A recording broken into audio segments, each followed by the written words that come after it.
morning, my Real News Media TV family. Thank you so much for tuning in this morning, and I'm wishing for everyone a wonderful and a productive day.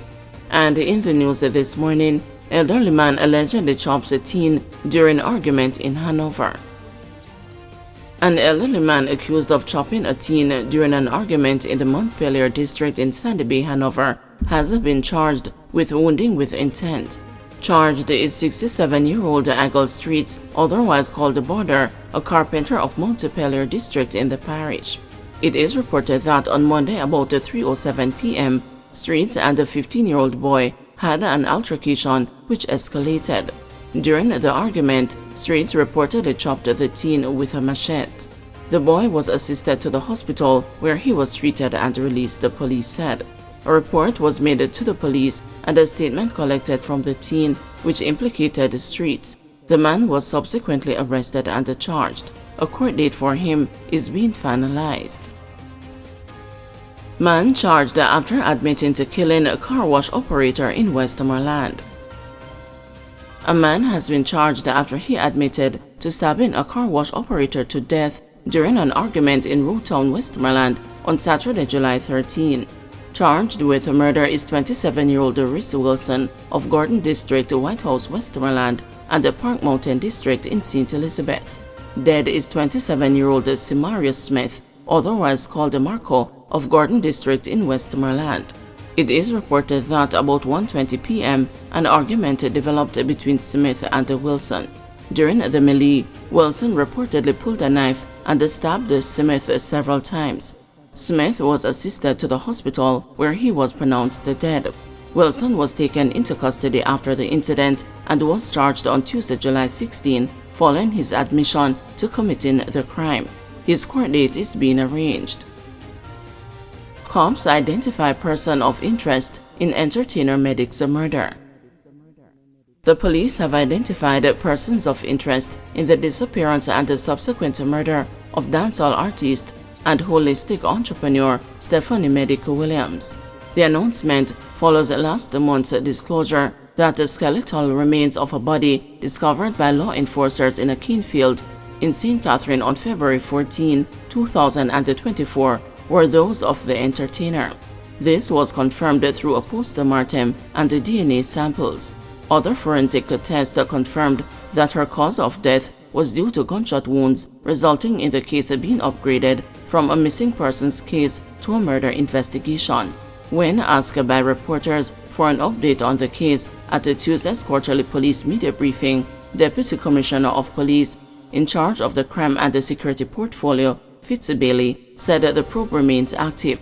We have identified the persons of interest and the matter is progressing well, and we are convinced, based on where we are at, that we will bring this matter to a positive conclusion, Bailey said. He added, the investigators are there working very hard, and as you might be aware, the remains that were found in St. Catherine, the autopsy and the DNA actually confirmed that it's the remains of Medic. He did not name the persons of interest. Williams was last seen on August 24, 2023, boarding a car outside her apartment in Mayfair Red Hills Road, St. Andrew. Medic entered the music scene in 2018 as a 24-year-old. She is best known for songs such as Money Feelings and her catalog of collaborations like Overcome, featuring Shino, and The Boss Level, featuring Javelani. Alleged early morning rape after party in St. Catherine. 31-year-old Jerome Hurt, a farmer of Waterford, Guys Hill District, St. Catherine, has been charged with rape and indecent assault following an incident in the parish on Sunday, May 5. Reports from the Spanish Town Police are that about 2:03 a.m., Hurt was asked to accompany a female home after they attended a party. While walking along the roadway, Hurt allegedly lured the female to a dark area where he reportedly sexually assaulted her. A report was made and Hurt was charged on Monday, July 15 after a question and answer session with investigators. His court date is being finalized. Still in the dark, PNP's VAS pleads with GPS to restore power to communities in Westmoreland Central. With frustration boiling over, People's National Party caretaker candidate for Westmoreland Central, Dwayne Vaz, is pleading with the Jamaica Public Service Company to quickly restore power to the numerous communities in the constituency that are still without electricity.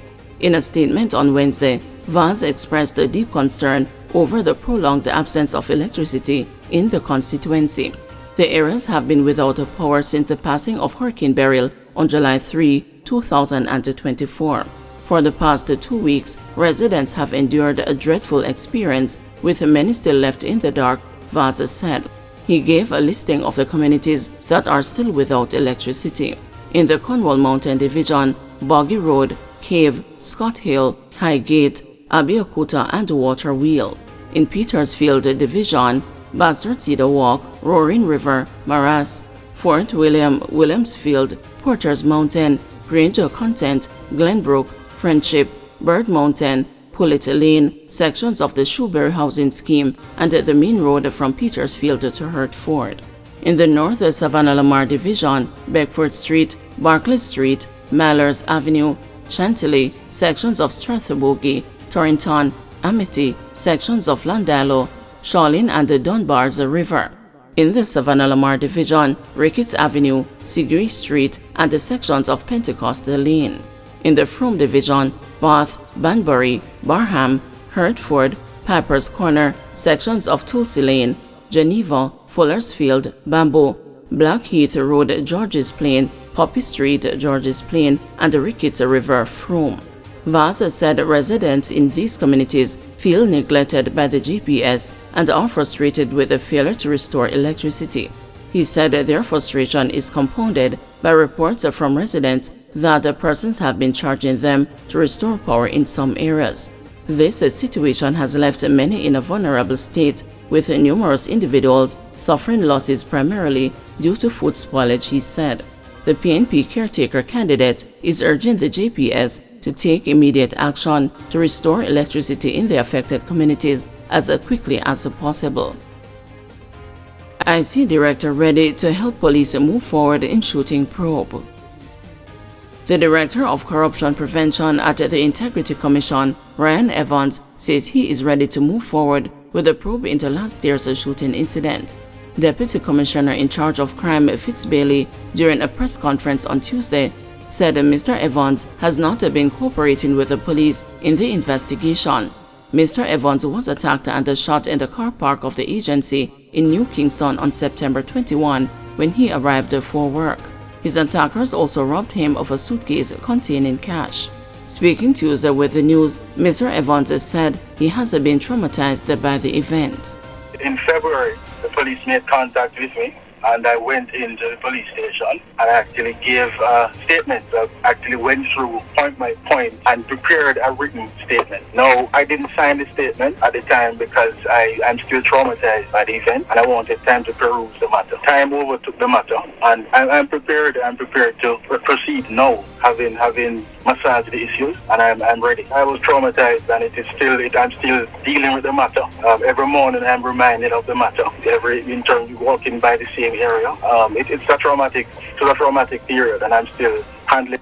Lamenting the trauma he has endured, Mr. Evans said he is reminded of the shooting every time he walks by the area of the compound the incident took place.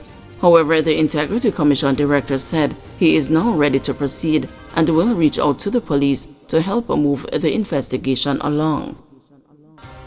St. Thomas shelter managers complain about poor treatment and limited resources. A concern has been raised about the management of shelters in St. Thomas that were open during the passage of Hurricane Beryl. During the recent monthly meeting of the St. Thomas Municipal Corporation, head of the Parish Development Committee, Pansy Murphy, demanded answers for several shortcomings in the operation of the shelters. Ms. Murphy, who indicated that she was speaking on behalf of all shelter managers in the parish, said their treatment was poor as no cots were available for sleeping. I leave from my wood, get out of my wood bed, and I go into the shelter, and you have top benches. I can pad myself out, but what about my other colleagues who work in the shelters? If it's even 2 cots, you can give to subsidize for persons to sleep on. So what are the criteria that persons use to inspect the shelters? 2012, I knew that Fort Moran School certain parts were leaking. And 2024, the same place were leaking on other places. Next thing, what are we supposed to work with? What are the resources? Fort Moran, we can't stop with it because we have to do something there. Let me tell you that. We have everything, water, food, we have wheelchair, we have everything for ourselves. So what about my other colleagues? They have nothing. Who is responsible for us? We have a kitchen and we can't even get up and put on a pot. Disaster coordinator for St. Thomas, Martina Medley, has conceded that shelter managers had limited resources to work with during the storm. Well, I agree with everything that Ms. Murphy said. We need resources. I was doing some distribution, however, I wasn't able to get to all the shelters on time based on the time frame, but I still need more resources for them. So the little that I have, I distributed, but I'm still going to need more resources. Right, I do the best that I have. I'm trying to ensure that they get trainings. Guys, thanks for watching. Please join us this afternoon at 2 p.m. for another news update.